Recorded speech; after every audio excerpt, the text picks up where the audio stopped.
They said there'd be no special arrangements. That was wishful thinking. Dozens of police forced a path through an unprecedented media scrum. He'd arrived an hour early but had no chance of being unnoticed. The 76-year-old had never had to endure anything like this.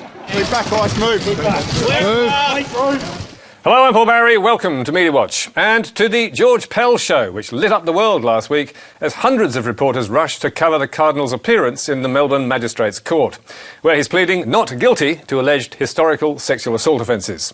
And boy, the media certainly made sure not to miss it, with pre-dawn live crosses starting more than 4 hours before he was due to appear. You can see the reporters already starting to queue up, even though this filing hearing won't start before 10 o'clock. Newspaper reporters were also busy tweeting in the dark. I've never seen dozens of media camped here at 5 a.m. International crews in place. And with nothing else to report, TV reporters were talking about reporters. We've seen a large media presence here at court all morning from very early on. Look at the number of cameras, media, from both local and international outlets. Our own cameraman here, Jared Pinder, 24 years experience doing this beat, says he has never seen this sort of media assemblage out the front of these particular courts. Not that any evidence was going to be heard. All of us was to cover a court hearing that would simply set a date for another court hearing several months down the track. Typically, these filing hearings take just minutes as they set down the dates and future progress for the case. Still, it was Cardinal Pell's first court appearance, and he was going to be there. And all morning, reporters told us the court has maintained it will be business as usual and that Cardinal Pell will receive no special treatment. The Cardinal won't get any special treatment when he appears today. He was told he'd get no special treatment here. No special treatment? Well, maybe not. But you don't see this sort of escort every day of the week. He was surrounded by police who kept on telling the large media pack to keep on moving, to keep on moving. Cardinal Pell was asked a couple of questions by the media. He didn't stop for questions. Didn't stop for questions? How inconsiderate. And almost as soon as it began, the circus was over. The hearing ran for just 6 minutes. And what did we learn from all this heat and light? Practically nothing. We were hoping but didn't receive any further details on those charges. The magistrate wouldn't allow it. Or, as David Marr wrote in The Guardian, My apologies, I can't tell you what's going on. Months down the track, we don't know what the charges are. Old-timers round the Melbourne courts can't remember the last time the public was left so much in the dark before a great criminal trial. What we did learn was the court is determined to ensure Cardinal Pell gets a fair trial. And so is the ABC, which last week gave reporters strict legal guidelines on what they could and couldn't say or ask, and which took the extraordinary step of not broadcasting Pell's arrival live, and then turning the sound down on his departure in case protesters yelled out something that could prejudice his trial. Not so at Sky, which had Pell's chaotic exit from court live from go to woe. You see the police calling out for the media to get out of the way, of course, as we move down the street to what will be probably about a 100-metre or so walk to get back to Robert Richter QC's office and, I suppose, away from this huge media pack and throng which is following George Pell everywhere he goes. The George Pell show will return to Melbourne Magistrates Court on October 6, and the Daily Mail is already speculating on how he might beat the crush next time. Cardinal George Pell could be forced to enter court through an underground tunnel after police struggled to get him past a massive media scrum to face historic sex charges. A tunnel, indeed. Let's hope they don't have to dig one. But now, let's go to the ad break. Or would that be the TV news? Sometimes it's hard to tell. Here is swimming star Ian Thorpe on 10 News this month flogging, well, see if you can guess. I realised I was straining when I was reading like a book or something like that. Yes, Specsavers. That wasn't hard, was it? And now he's got his glasses, he wants us to go to Specsavers too, and he's got his pitch down pat. The test will pick up, things like macular degeneration, glaucoma, but even diseases like diabetes. Really? And yes, really. The same day, Thorpedo was also spruiking the brand on Seven's morning show, where his role as Specsavers' new ambassador was again big news. I went into Specsavers, had my eyes tested, had to go in to get the digital retinal photography, which is free there. And Thorpe is not the only star to be flogging stuff to earn a crust. Here is Jacinta Franklin, model and fitness fanatic, on the Today Show, with even more thrilling things to talk about. Today, she's got an exciting announcement to make. I'm here to present you with Cadbury's new dark milk chocolate. So it's the perfect blend of the smooth creaminess that we're used to with the Cadbury dairy milk, and then also with the injection of the dark chocolate. Carl and Lisa gave her 5.5 minutes to convince us you can eat chocolate and still be skinny, and to plug her book, and then they all tucked in on camera. The raspberry is good too, the salted caramel.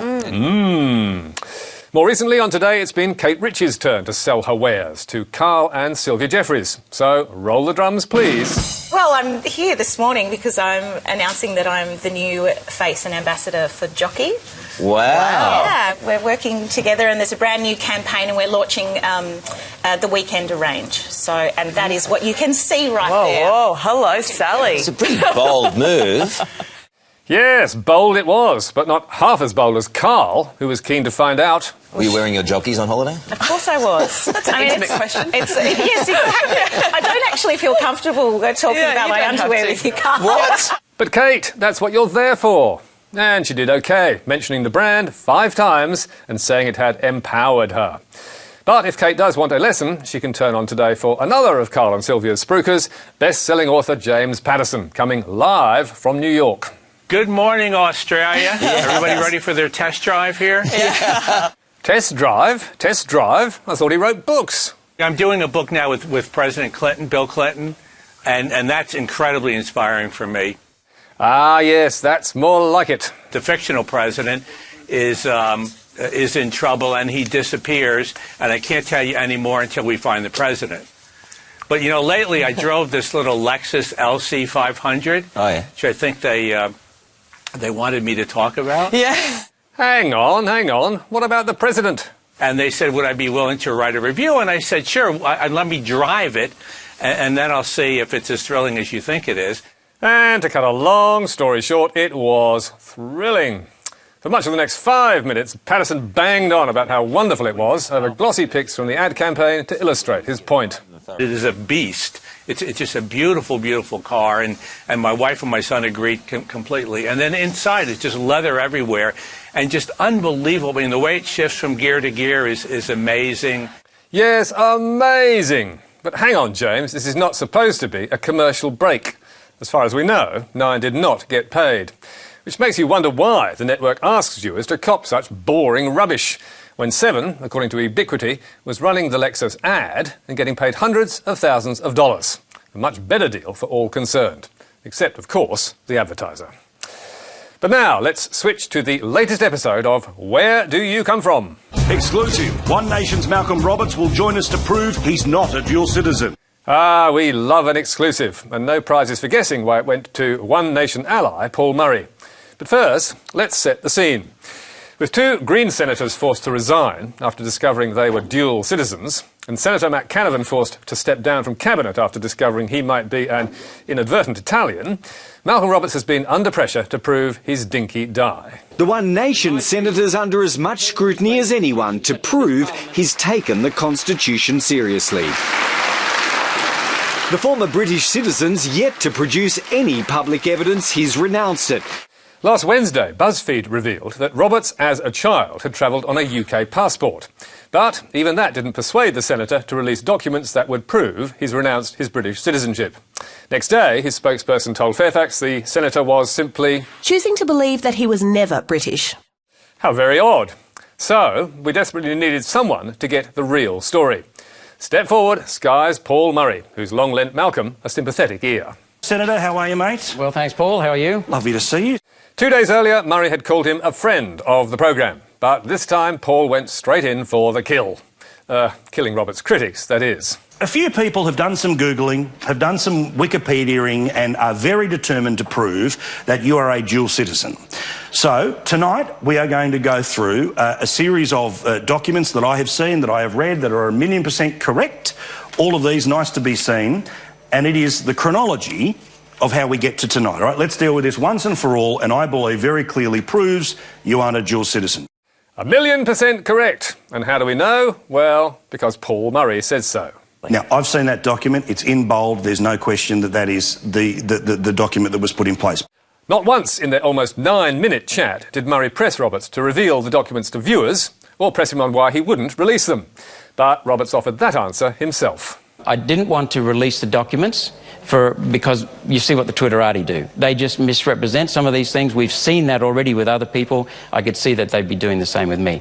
So, still no proof of what the senator claims. And when Fairfax reporter Adam Gartrell went looking next day, emailing questions to Roberts' office, the senator's spokesperson snapped back. Your persistent emails, despite requests to stop, is classified by our office as stalking. Any continued pestering or harassment from you or your colleagues of anyone, including me, from our office or organisation will be referred to the Queensland Police. This issue is now over. Stop the harassment. Please find another victim. In Senator Roberts' world, legitimate questions from journalists apparently amount to harassment. Ironically, his spokesperson, Sean Black, was himself recently charged with assault. He, of course, is entitled to the presumption of innocence. But the media is also entitled to seek answers from Senator Roberts to the as yet unsettled question of whether he was eligible to be elected. And finally, let's go to some important travel news and this front-page exclusive in last week's Sunday Telegraph. Duty-free terror ban. Qantas stops airport shopping amid liquid bomb fears. Carry-on duty-free has been banned on Qantas flights from Manila to Sydney, with alcohol, perfume and water confiscated at the departure gate for fear terrorists may try to smuggle explosives onto planes via departure lounge stores. Wow, big story, especially in the light of this weekend's terror raids in Sydney. And not surprisingly, it was front-page news in two other News Corp papers, Adelaide's Sunday Mail and Brisbane's paper of the same name. Exclusive! Grog ban terror. Qantas flying dry to thwart jihadists. And it was also reheated for breakfast TV. Qantas has banned passengers from carrying duty-free items onto its planes purchased from Manila Airport in the Philippines. The move follows an increase in activity by Islamic State fighters in the country's south. But actually, we don't think it does, because the liquids ban in Manila is 10 years old, and there's nothing new or news about it. As the Department of Infrastructure told Media Watch, the gate screening measures that were the subject of the weekend media reporting are long-standing measures that have been in place since 2007 to ensure compliance with Australia's restrictions on the carriage of liquids, aerosols and gels, LAGs, in the aircraft cabin. Whoops! Airline sources confirm that. So, not Qantas's new ban, but a government rule that's been in force for a decade. But the telly didn't let that get in the way of a big front-page splash and still insists its claims are right. Funny that Qantas and the government just don't agree. And you can read more about tonight's stories on our Facebook page or our website. You can also catch up with us on iView and contact me or Media Watch on Twitter. And make sure you catch Media Bites every Thursday. But for now, until next week, that's all from us. Goodbye.